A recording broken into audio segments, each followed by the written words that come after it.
Folks, it is January 19th, 2026, which means it's time for another episode of Monday Night Nerd. Welcome, one and all, to... I think this would be a fun show. I think everybody's going to have a blast here tonight. We're going to have a lot of fun.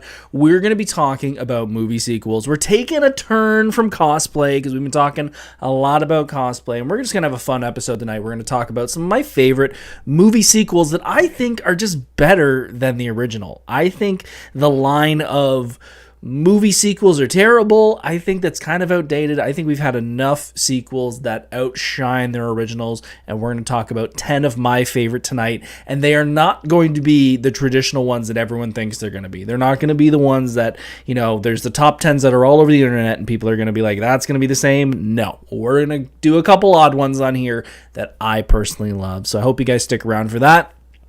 And I'm so glad you guys could tune in tonight.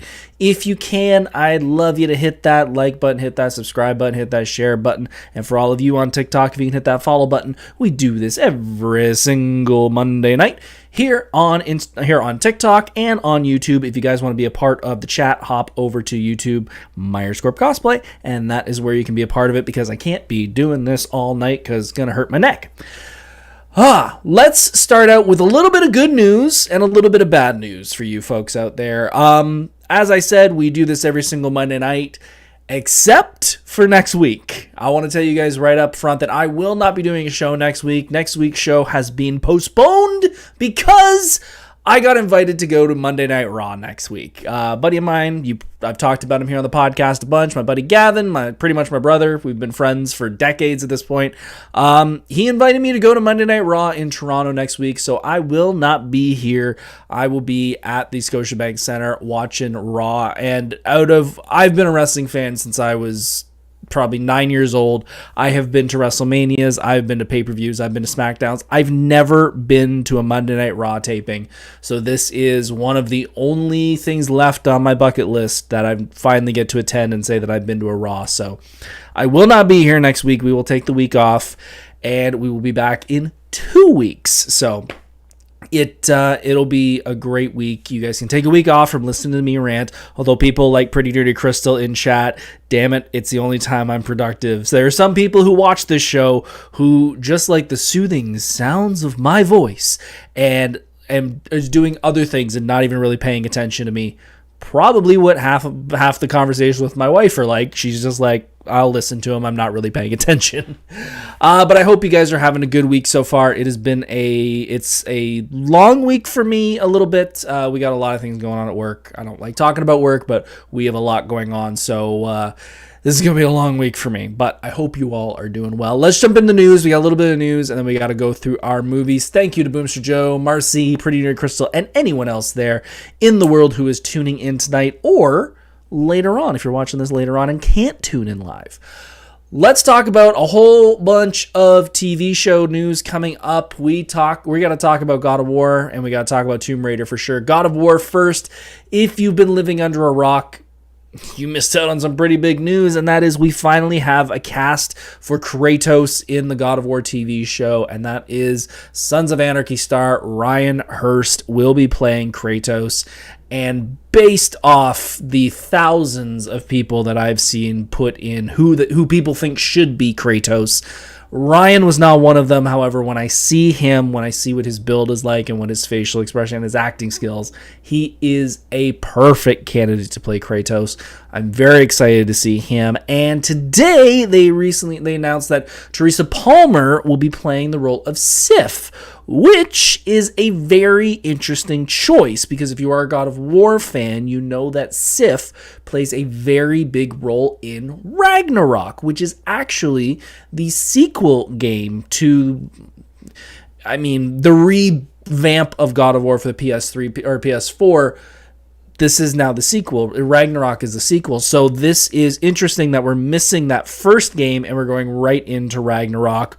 Or she's going to be in the storyline somehow, but with such a big pull of Teresa Palmer being in the show, and she's a pretty good actress, I don't really think Sif will play a cameo. So I'm assuming we're going to go straight into the story of Ragnarok, which is kind of an odd choice, seeing as you need that first game to kind of play into Ragnarok, so they must be either going straight into Ragnarok or they're going to do something completely original, which, hey, I'm interested in that.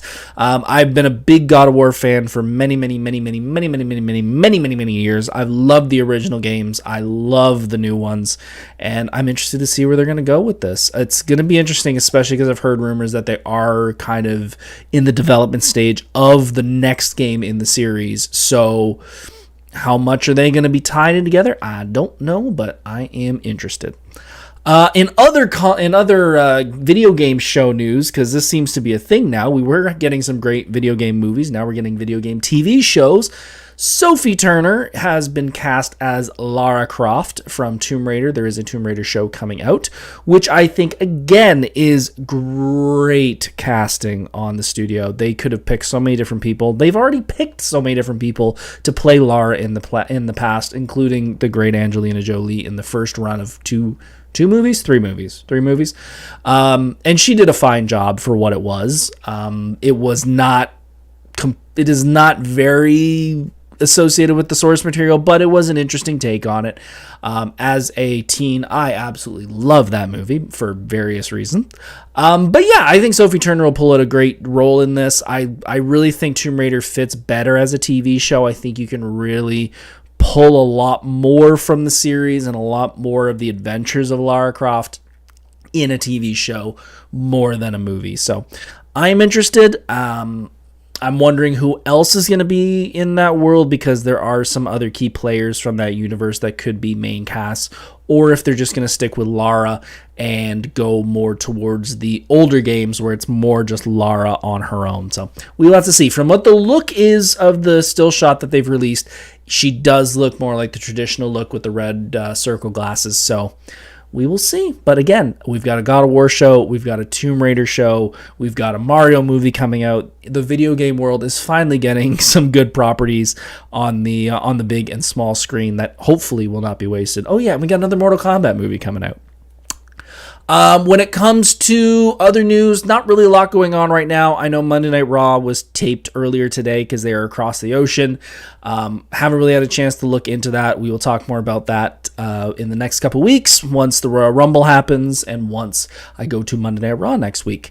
When it comes to video games, I usually talk about what I'm playing right now. I gave Epic Mickey a try because Epic Mickey Rebrushed was free on the PSN last month, and I have to admit I had been waiting a long time for this game. If you had a Wii console back in the day, you had Epic Mickey. I did have a Wii, but this was just one game that I kept passing on, so I finally got a chance to play it, and boy is it boring. I'm sorry. This was a very disappointing game. I did not play it for very long before I realized this was not my cup of tea. I don't know what it is with Disney and there are certain games that they do, the Kingdom Hearts series, this one, where I just feel it's always like Welcome to Disneyland if it was twisted. And I just feel like that's such an overdone medium in all types, like in art, in video games, in anything, of just twisted Disney has just gotten a little stale in my mind. The only one that I could think that I actually enjoyed was American McGee's Alice. I liked that game and I liked the sequel, but other than that, I've just never really gotten into that twisted Disney type atmosphere and world.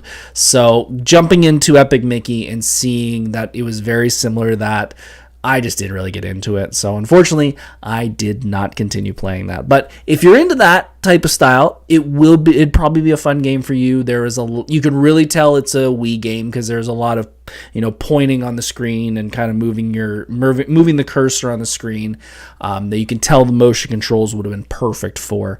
But it was not a game for me. So we're going to, I don't know what we're going to jump into next. Maybe we'll jump into Lego Horizons Zero Dawn, or maybe we'll jump into Borderlands 4, because I have that waiting on deck. The only other thing I want to talk about quickly, and we're not going to jump into too much of this because this could cause a giant argument, a giant fight, and I just don't have the time to do that, and I don't really want to. I just wanted to bring it up because it is somewhat of a Comic-Con discussion. And we talk about Comic-Cons here all the time, and that is San Diego Comic-Con has officially announced that they are not allowing AI artwork at their con this year. Everyone has their own opinion on AI, whether that's a positive or a negative. I'm going to let you guys keep that to yourself because, again, I'm not jumping into that giant pile of worms. The only thing I worry about this is how they're going to enforce it, because the way that AI is growing every single day, by the time you get to the con, or maybe if they're going to keep this in and do it next year, it is going to be very hard to tell what is AI artwork and what isn't, because the quality is just going to get so much better. So it's their con. They can choose to do or not do whatever they want, and that is up to them. It's the same if Fan Expo or Anime North or another con decide to do that. That is up to them. I just worry about how they're going to enforce it, because with cosplay, we have things like build books to show if you actually built a cosplay, if you're going to a cosplay competition. I don't know how they're going to prove that someone drew something, because unless it's a complete rip-off, a complete copy of someone else's work, it's going to be real hard for them to be able to spot the AI in a year. And again, I don't know how they're going to, the amount of resources it would take for them to go from booth to booth at a con and check everything. That's a lot of resources that I don't know if they want to spend. I think it's a great look. I think it's a great PR look, but in the end, I don't know how well they're going to do with that. But again, it's their con. They can do whatever they want with it. It's completely up to them. And I think that's it for the news. It is not a big news week. Like I said, it has been just a busy week getting stuff, finding out about Ron, kind of getting all that stuff together. Boomster said, I'm already having trouble figuring out things are AI now. And that's the thing. If we're in January 2026 and it's already becoming a problem, I just don't know how they're going to be able to do that once you get to the point of the con, which I believe is June. So we'll see. Let's jump into the sponsor, and then we'll jump into the main event, folks. Folks, you know the sponsor. The sponsor, as always, is my amazing, beautiful, talented, I love her, my beautiful wife. She is the sponsor every single week here on the podcast, because without her, I would not be doing this. I would not be 132 episodes into the podcast. She means everything to me. Seriously, she gives me so much just strength and confidence to do these type of things. I greatly appreciate it. Hun, you will always be my sponsor. And guys, again, as I said earlier, if you're still here, can you hit that like button, hit that subscribe button? It means so much to me. And folks on TikTok, if you can hit that follow button, we do this every single Monday night here at 7 o'clock. We talk about nerdy things. It could be cosplay, could be wrestling, could be music, could be movies, could be comic books, could be video games, could be a whole bunch of stuff. So hit that follow so you don't miss out. Let's jump into the main event, folks. Let's talk about movie sequels. And folks, if you're tuning into this after we've gone live, tune in Monday night, 7 o'clock. Be here live. You can be part of the discussion, like some people in the chat, like Boomster and Nerdy and Marcy and all those other. Made a top 10 list of my sequels. It was fun. Ooh. I did mention last week, I wanted you guys to kind of have a list ready to see if any of mine matched yours.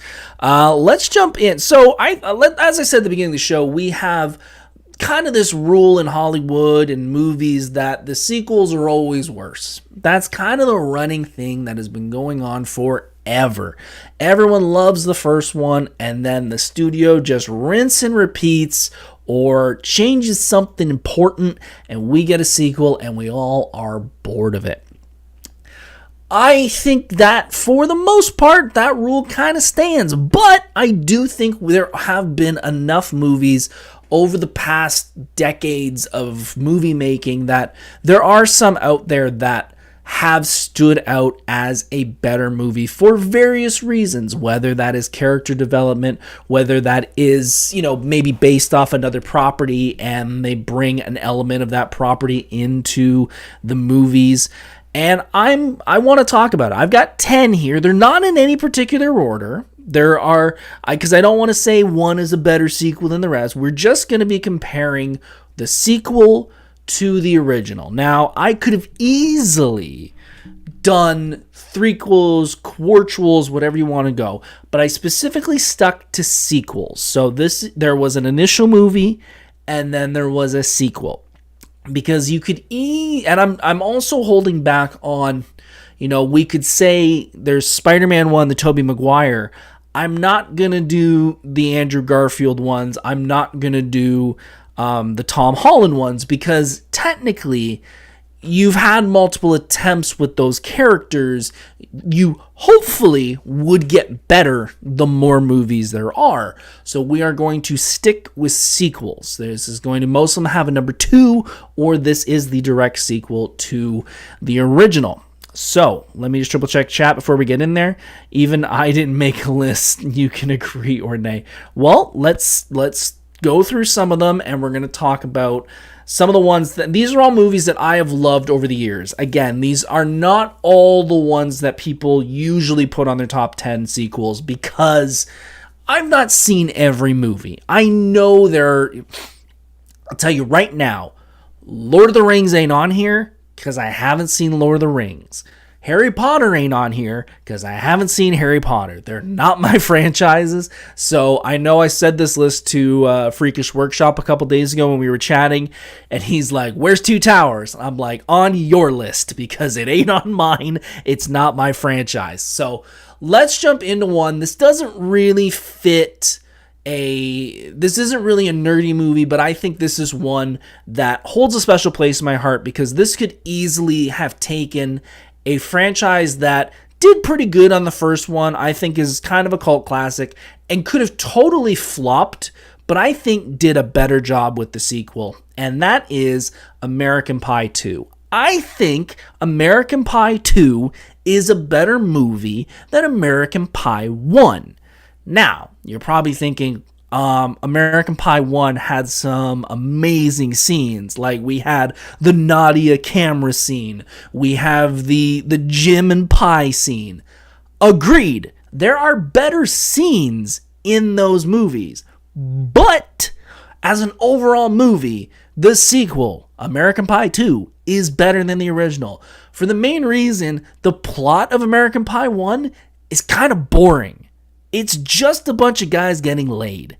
And they all it's got 4 guys all trying to do the same thing. It's kind of a boring plot. The sequel, they all kind of have their own dynamics, and they all have their own couple dynamics. So Jim and Michelle are realizing that they're really attracted to each other, even though Jim is going after Nadia. You've got Kevin and Vicky, they're not together anymore, and they're trying to figure out, can they still be friends? You've got Oz and Heather, who are across the world from each other. They're trying to figure out, is she okay over there on her own? Can she be trusted with other students? It's different dynamics, so it gives the movie a lot more things to do than just, we're all getting laid, right? Yeah, I think you could do that with 1. And you kind of do, because Jim is, for the most part, trying to get back with Nadia.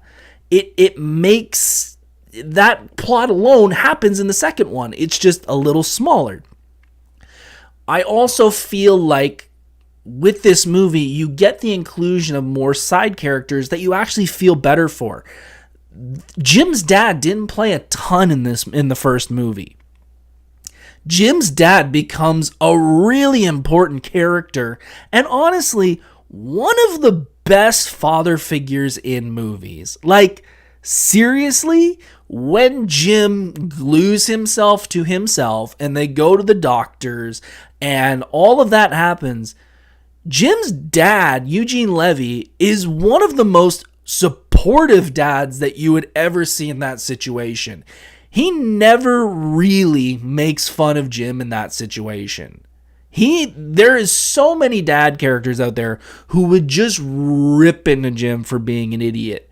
But he really cares about his son, and he really cares that his son is happy and not, his dad is not judgmental. So I think Jim's dad does a great job in this movie.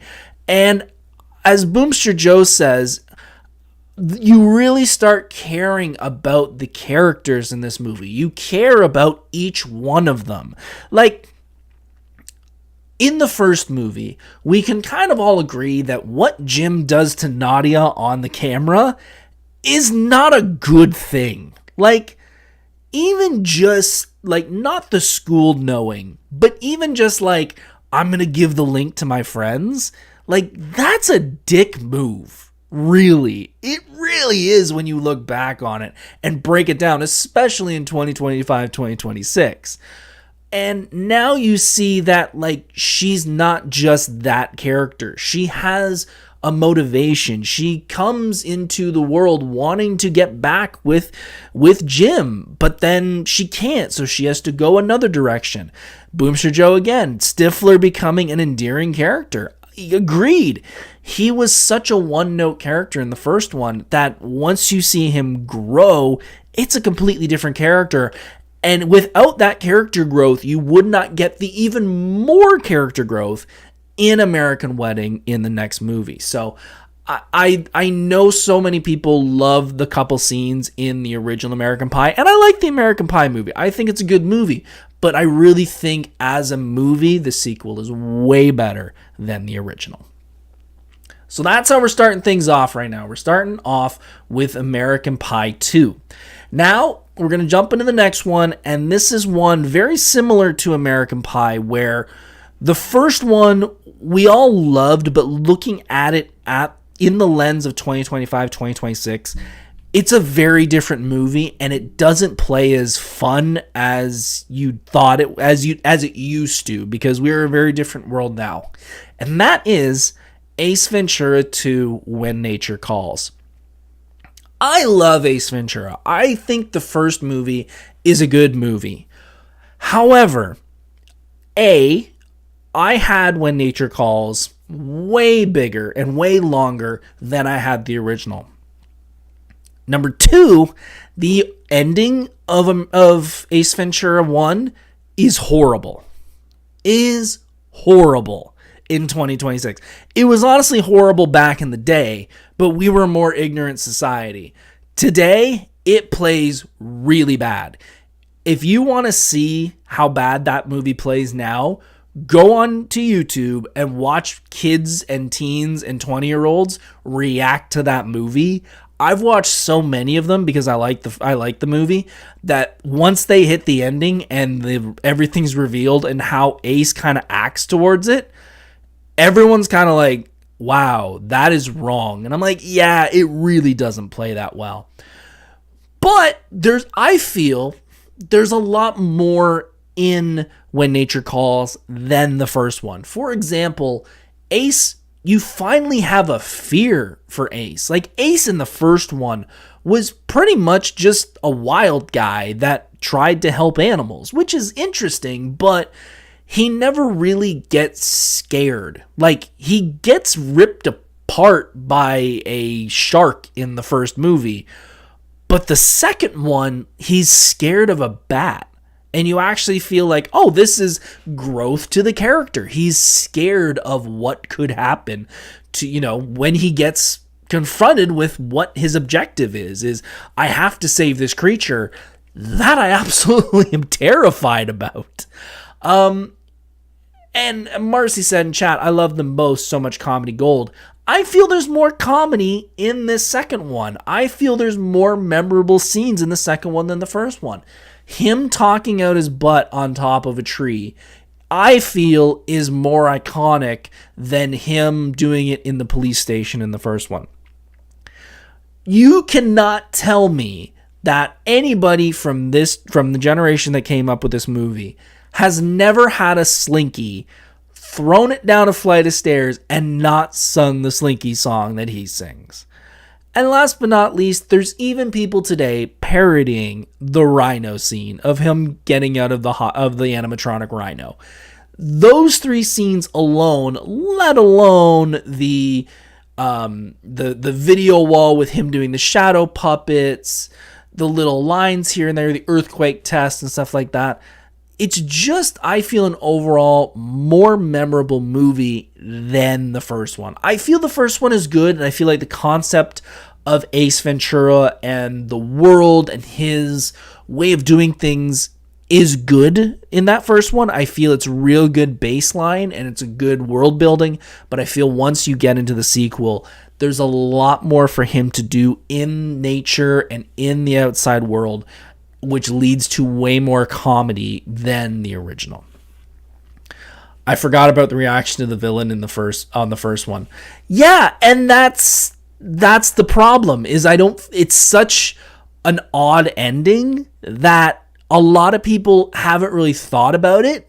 But yeah, I've watched a bunch of reactions for it. And even, like, you can like a movie and it might not play in 2025, but you might personally like it because it's what you grew up on. That's fine. But, like, even me watching it, I'm kind of like, yeah, it doesn't play that well in 2025, 2026. It's an odd way he handles that situation. And again, it was for laughs back in the day, but I feel like we've matured as a society, and it just comes off weird that he kind of just loses it over what happens. So overall, I think the sequel is a way better movie. So we have two amazing comedies, and I think it's time we jump into good comic book sequels over the years. But I think the one,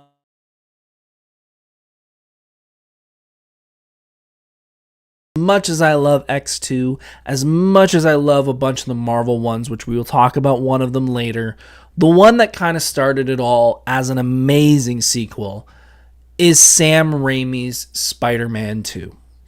Now, again, I could have easily picked X2, and there was a moment where I was sitting there going, X2, Spider-Man 2, like, they're both of that era, and they're both amazing. I'm sorry, the biggest thing about this movie was the villain. That is the one thing that X2 just didn't get right. And it's not that they didn't do a good job. I feel like Stryker is a great villain in X2. I feel like figuring out who Wolverine is a great storyline. But I feel like that would have fit better as a Wolverine movie and not an X-Men movie. And we do get that in Wolverine movies, but I feel like Spider-Man in this, after having such a great movie, like, I still remember going to see Spider-Man 1 in the movies and my jaw being on the ground because of how good it was. Seeing this sequel and seeing them introduce an amazing villain like Doc Ock, and it being played so well, like, it is hard to, as much as people say Hugh Jackman as Wolverine is one of the best characters ever done, trying to find someone to play Wolverine after Hugh Jackman finally, at 99 or whenever he's going to hang up the boots and the claws. I don't know who could play Doc Ock as well as in Spider-Man 2. That is one of the few roles, along with Green Goblin. It's going to be real hard to find someone else to play that role that well. And in this movie, we have one of the best storylines in the Spider-Man comic book world, and that is Spider-Man trying to figure out if he wants to be Spider-Man, which is something that, I think is touched on very much in a lot of the other Spider-Mans, especially once you get in the Tom Holland world and when he loses Aunt May, spoiler, and sort of that, can I continue and stuff. Having this be the movie that sort of sets up that feeling of, yes, it's fun to web swing and save cats out of trees and elderly ladies and stuff, but like, people could really get hurt. Do I really want to continue this? They did such a good job in this movie. Shinobi in chat says, how you feel about The Dark Knight is how I feel about Spider-Man 2. Loved it initially and don't think it aged particularly well. Interesting. Okay, I can totally understand. I completely understand if that's the way you feel. Everyone knows my feeling about The Dark Knight. But hey, if it's not for you, it's not for you. Mostly the stuff with Peter towards Mary Jane, it's really problematic. I will admit, there is is it how it should? I don't know if it's how it should have ended on YouTube or one of the other channels that did back in the day. They did either Spider-Man 1 or Spider-Man 2. And it's just Peter crying on the bridge. I'm like just blubbering all over himself. And it's like the main storyline of Spider-Man. And I was like, I can't say no to that. Like that is pretty darn true of how that movie is at moments. Rob the Bad Guy, how we know your feelings on The Dark Knight. You especially, because you probably hear it from Jeff a ton. Having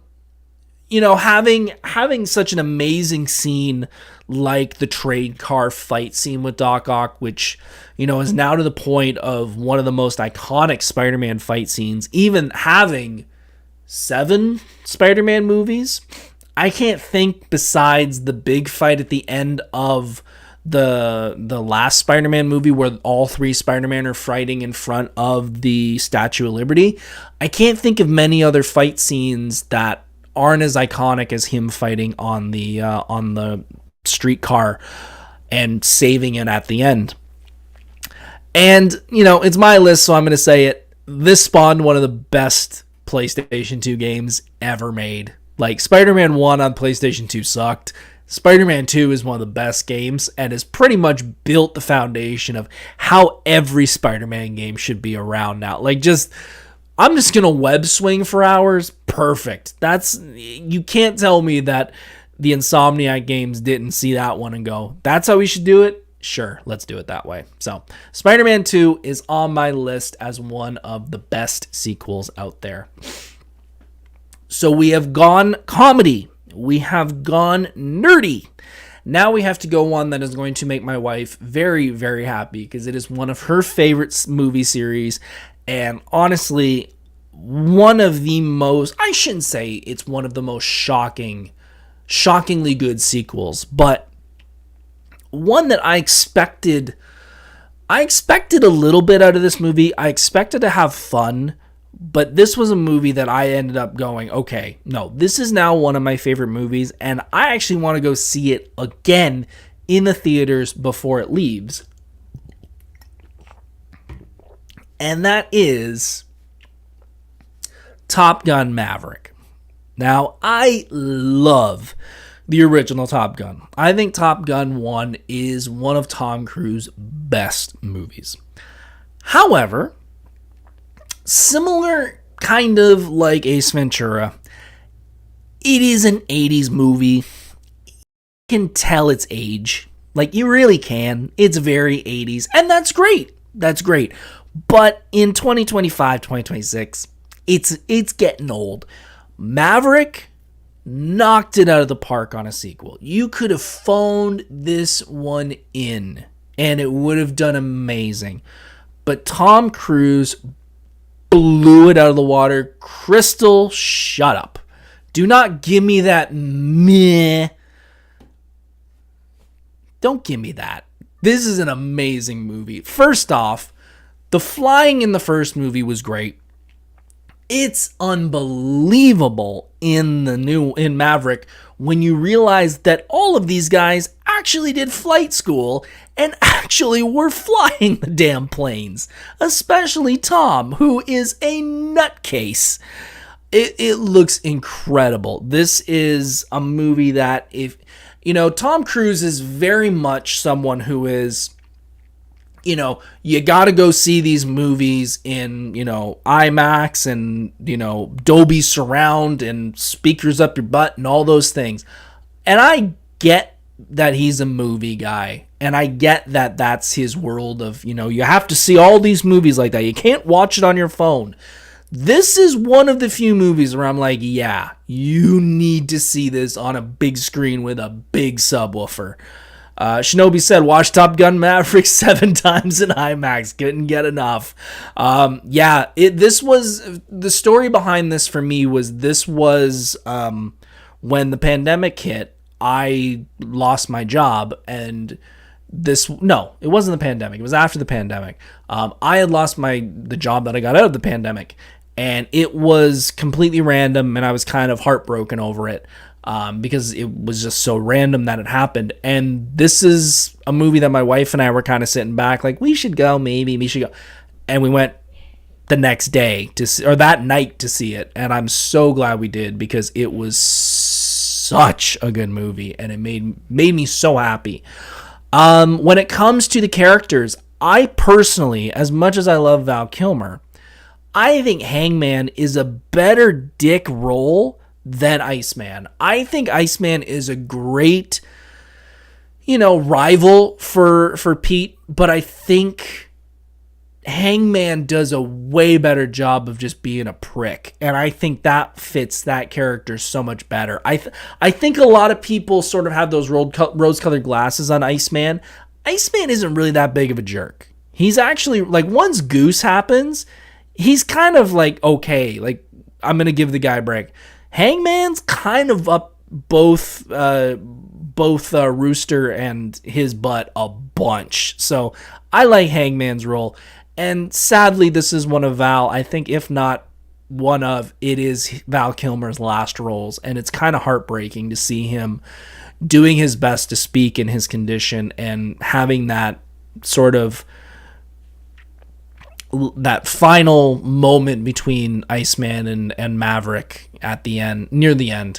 And the storyline of just Pete being reminded so much of what happened to Goose and having his son with it, like something could happen to his son. I can't let him do this again.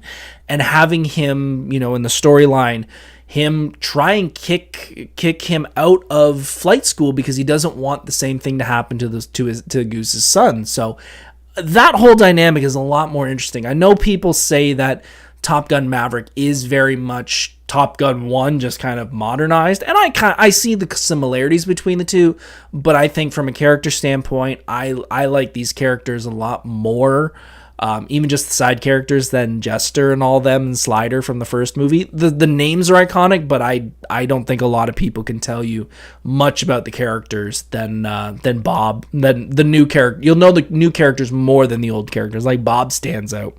So overall, I love Top Gun Maverick, and Crystal has not seen either of these. So Crystal, you need to see both movies, and Boomster, you need to see both of these. Like, they're such good movies. They're such good movies. They're corny, and I get that, but they're such good movies.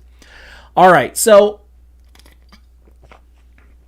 as I said at the beginning, we're not going to do the Two Towers. We're not going to do, the Harry Potters and all those, because they're not my thing.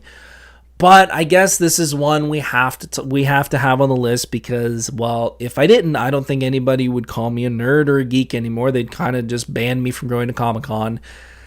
Empire Strikes Back.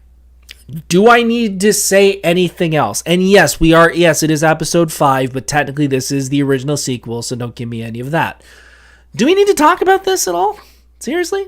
Do we need to talk about any of that? Like, you've all hopefully seen this. Crystal, you've seen this one, right? Like, it's Empire. Like, what do you think? Like, the twist alone pretty much made a generation of Star Wars fans. The AT-ST battle, like, the Hoth battle is one of the most iconic scenes in movies. Like, just seeing them flying around in the speeders, going after the AT-STs and the AT-ATs. Like, it's the snow is that snow scene is one of the best things. I wish they went back to Hoth way more. There is no first 3. What do you mean? No, there isn't. There's no first 3. 1, 2, 3 didn't happen. Well, I mean, 1, 2, 3 did happen. I can't really say anything about the prequels. They're actually not bad movies. It's just, in the world of Star Wars, when they were released, 5 is the sequel. And I think one of the things that we kind of talked about briefly at the beginning, but we'll get more into it here, one of the things that happens in a lot of these sequels that we kind of don't like is the addition of characters that just either take away from the main characters, take away from the plot, or just don't fit. like they just feel forced, where it's like you're either forcing in either someone who has to explain everything so the audience doesn't feel bored, or you're force fitting in someone who's a comedy relief character. You've got great side characters in this movie that really weren't in the first one. You've got the Emperor, who is kind of a side character. You've got Boba Fett, who is an iconic character. You've got Lando in this. And these are amazing characters that have lived on in the Star Wars universe, and again, could be easily throwaway movies and or throwaway characters, but have become iconic because of how good this movie is. And anyone who is a couple who is a Star Wars fan probably loves the Han and Leia love story that really is shown off in this movie more than the first one, and it is shown more in the third one, but this is when you really see it, especially when he's being put in a carbonite of the ultimate, the ultimate jerk of not saying I love you, but also willing to take that the carbonite bath to save Leia. I mean, it's great. It's an overall movie that I think everyone would agree is one of the best. Shinobi said the first and third parts of Empire were amazing. The middle third is an absolute snore. I like it overall, just not the movie, not in love with the movie. That's fair. I can see your point on that. Pretty Nerdy says cough cough Jar Jar. Yes. Marcy said my husband's favorite Star Wars movie. I think it's a lot of people's favorite Star Wars movie. I would say it's probably my favorite. I like the original. Like Star Wars New Hope is probably my favorite, but I know a lot of people love that this ending ends kind of bad, and it's sort of like, what are they going to do? I like that ending, but I would have also liked a happy ending, so that's the only part where I'm kind of like, I don't know. But first one I still is my favorite.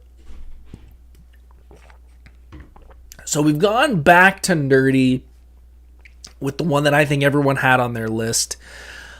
Let's go into the world of horror, because there's a sequel out there that just did it way better than the original, and it is not Halloween 2. It is Evil Dead 2. Evil Dead 2 is way better than Evil Dead 1, and there's a reason, because Evil Dead 2 basically retells the entire first movie. That's the fun part. If you're an Evil Dead fan, you know that Evil Dead 1 was really... And when they wanted to do